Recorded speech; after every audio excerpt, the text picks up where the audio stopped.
সরকারি সংস্থার অফিসের নিচে কেন ইয়ে থাকবে, আয়নাগর থাকবে?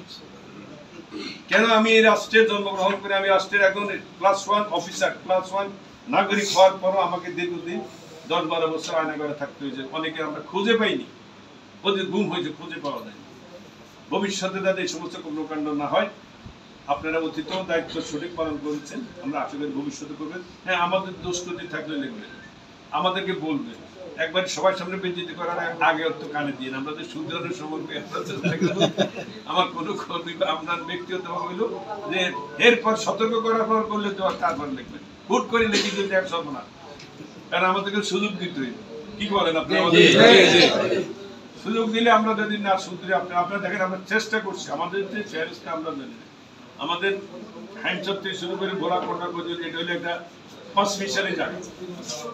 ওই অঞ্চলে আমাদের অনেক সম্পত্তি বাড়ি আছে, আপনারা জানেন। এই এলাকা নিয়ন্ত্রণ করা আমাদের পক্ষে খুব কঠিন ব্যাপার ছিল। তারপরেও আপনাদের সকলের প্রচেষ্টায় আমরা চেষ্টা করছি এবং আমরা আশা করি স্থিতিশীল সরকার হলে এগুলো কন্ট্রোল করা সম্ভব হবে। আমি যখন একটা প্রশাসনের লোককে বলি যে অমুক লোক খারাপ তাকে গ্রেফতার করেন, সেটা যদি কোনো না কোনো কারণে তার কাছে আগে পৌঁছে যায়, তাহলে তো সে সতর্ক হয়ে যায় এবং তাকে সেখানে সঠিক সময় সঠিক জিনিসপত্র সহকারে এগুলো গ্রেফতার করা সম্ভব নয়। আমাদের এই অঞ্চলে আপনাদের কাছে আমি একটা স্বনির্বন্ধ অনুরোধ জোর হাতে, ড্রাগসের ব্যাপার কোনো আপোষ করবেন না। পুরো যুব সমাজ, পুরো একটা অংশ নষ্ট হয়ে যাচ্ছে। এটারে কিভাবে দমন করা যায়, দরকার হলে আমরা ওপেন সেমিনার করব, মতামত নেব। প্রত্যেকটা লোক, প্রত্যেকটা গ্রামে প্রত্যেকটা লোক আইডেন্টিফাই করবে কে এই অবৈধ কর্মকাণ্ডের সাথে জড়িত। আমরা সম্মিলিতভাবে যদি তাদেরকে প্রতিরোধ করতে পারি, তাহলে আমার এই অঞ্চল, আমার এই জেলাটার মানুষ আগামী দিন প্রজন্মকে আমাদের রক্ষা করা সম্ভব হবে। তাহলে অচিরেই আমরা কিন্তু একটা মারাত্মক সামাজিক অবক্ষয়ের মধ্যে পড়ব। এটার জন্য আপনাদের ভূমিকাটা আমি সবচেয়ে বেশি আশা করি যাতে ভালো ভূমিকা রাখতে পারবেন।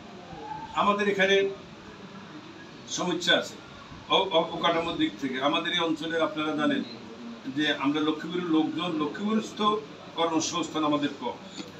আমরা বাইরে গিয়ে কর্মসংস্থানের জন্য কাজ করতে, দেশের বাইরে। আমাদের বেসিকটাকে আমরা আপ টু ডেট করতে পারি না।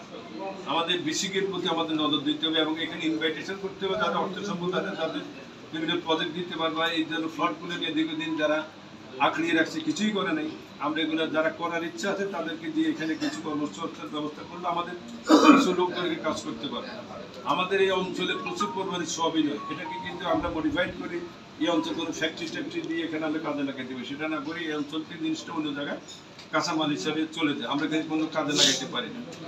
আমাদের মধুচৌধুরী হাটে আমি যখন লাস্ট টাইম বেগম খালেদা জিয়াকে নিয়ে আমি ওখানে আমাদের বরিশাল ভোলা রুটে আমরা লঞ্চ চালু করবো, কিন্তু সেইখানে আমাদের সময় উঠে 111 চলে আসছে, আমরা করতে পারি।